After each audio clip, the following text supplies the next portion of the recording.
This player here has a chance to take the league by storm, and yet his signing was glossed over by basically everyone.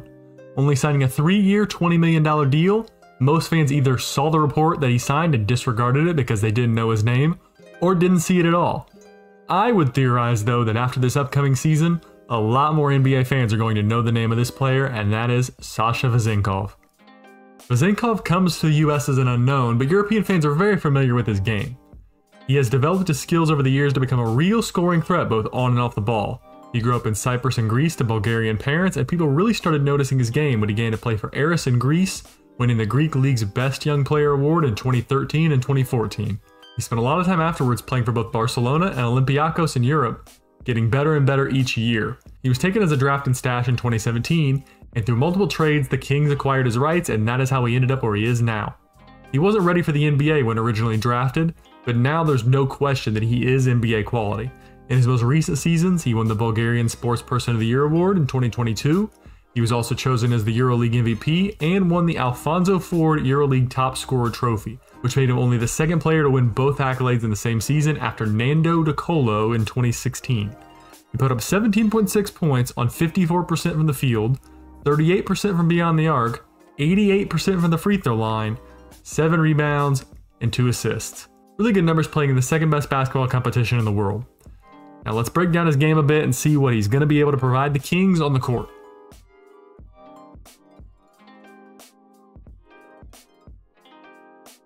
Starting out with the shooting, really the primary reason the Kings signed Vezenkov is the fact that he is a great stretch big man. He was in Europe and he will be in the NBA as well. Some things just translate, and being 6'9" and a 40% three-point shooter is one of those things. His shot looks a bit clunky, I can't even lie, but the results speak for themselves. He makes them very consistently. What you can really tell watching his game is that he should not be relegated to being a traditional spot-up shooter. He is incredibly versatile in the way he managed to get shots off. He has range extending out quite a bit past the arc. He can obviously catch and shoot, but he also has great off-the-ball movement that frees him up to come off screens for some off-balance threes. He has a pretty good grasp on dribble moves to create space as well, employing some one-dribble step-backs and pull-ups around the perimeter. His release is really fast too. You should be able to see on a lot of occasions when he has a guy closing out, he gets the ball off in a second. He isn't limited to just threes either, as his game in the mid-range is very efficient. His talent here, the quick release, the skilled shooting moves to open up space, and the high release point should make him a huge weapon for the Kings. One thing I'm going to point out, and don't take this as a comparison because they don't play the same position and Vezenkov has nowhere near the level of accolades, but the best thing about Klay Thompson's game is the ability to get buckets off the ball taking a minimal amount of dribbles. Vezenkov can do the same thing. There was a game last year where he scored 24 points without taking a single dribble. That's a hugely invaluable skill to have playing with creators like De'Aaron Fox and Domantas Sabonis.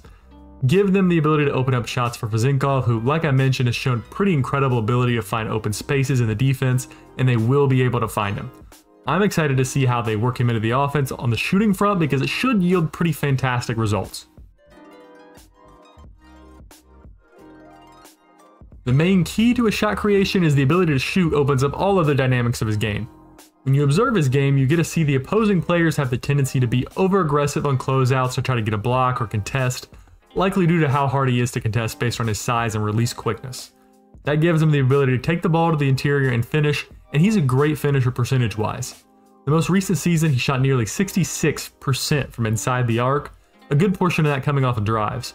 His touch around the rim is really good, and where he lacks in athleticism, which is one of his biggest weaknesses, especially on the defensive end, he does make up for that in intelligence and making the right moves while also effectively using his size and height to get a good look. Athleticism is a great tool to have, but it isn't the end-all be-all for an effective player. His lack of athleticism doesn't seem to negatively impact his scoring at all. While he is a good shot creator for himself, his ability to create for others is basically a non-factor. It just really isn't something he has in his game.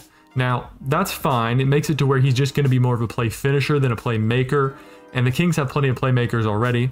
So that's a weakness of his that should be easy to compensate for in the Kings system. All in all, his ability to create for himself is a fantastic dynamic to have to keep him on the floor, as he shouldn't be relegated to simply a spot-up shooter. Now, another thing that is great about how good of a shooter he is the fact that he's been able to properly utilize that aspect of his game to open up backdoors. A couple of things you're going to see in the film is that his off-ball movement is well above average, as he is always aware of when defenders have their backs turned or out of position, and he takes advantage of that with the back cut on a consistent basis. He's also a really effective screen setter and a threat in the pick and pop game. His off-ball work is pretty phenomenal, and you see it's really kind of a pattern here. The way he moves off the ball on his offensive skill set, it's why he's such a perfect acquisition for the Kings. The added dynamic of having a player like that, if used right, is ideal for the system they run. Now, the major question mark in his game that a lot of people have brought up as a true weakness is his defense. He's just not a very good defender. There's no way around it. What he does well is hold guys off due to his strength. He isn't a smaller, weak player, so he typically has no issue keeping larger guys from bodying him. Other than that, though, he does struggle. The lack of athleticism and quickness isn't much of an issue on the offensive end because he is able to compensate for it with his skill and intelligence, but on the defensive end, it does cause some issues. He isn't agile and his lateral quickness is poor, so guys have the ability to get around him on the perimeter. You don't want him to be the guy to have to switch on to guards, as it's typically not going to have a good outcome. I think it'll be interesting to see if the Kings' defensive system is able to compensate for this weakness.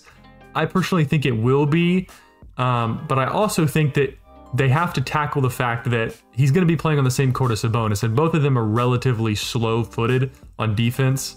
So I'm curious to see how they incorporate them both on the defensive end and keep them both on the floor without really struggling to stop 4s and 5s. Now, if there was one player I would compare him to play style-wise, he resembles another former European Kings player, Peja Stojakovic. Now again, like my Klay Thompson comparison earlier in the video, there's nowhere near enough evidence to say that he's going to be as good as either of them.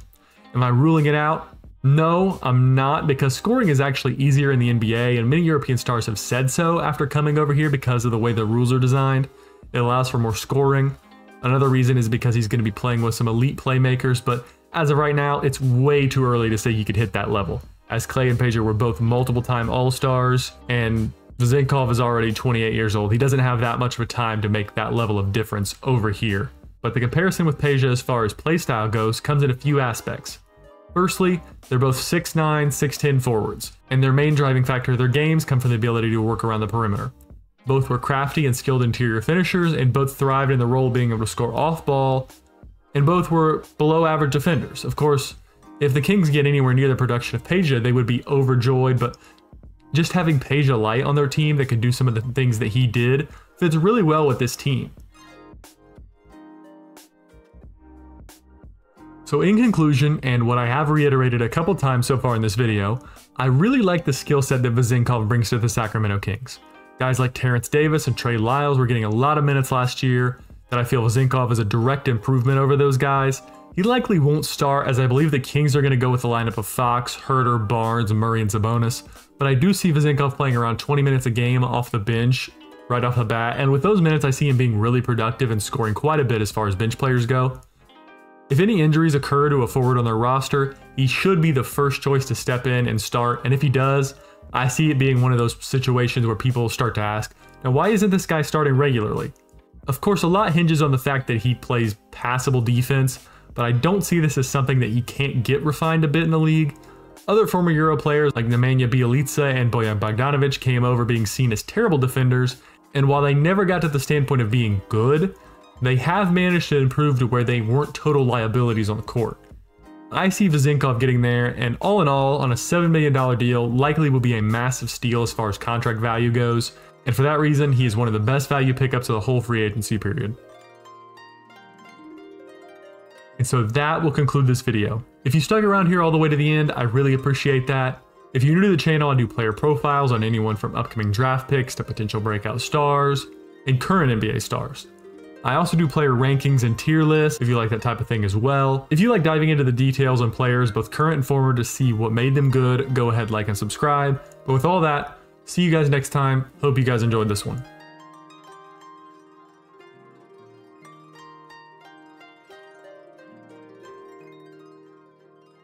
Hey, thanks again for watching this video. If you like what you saw, go ahead and click on one of these videos here to see more.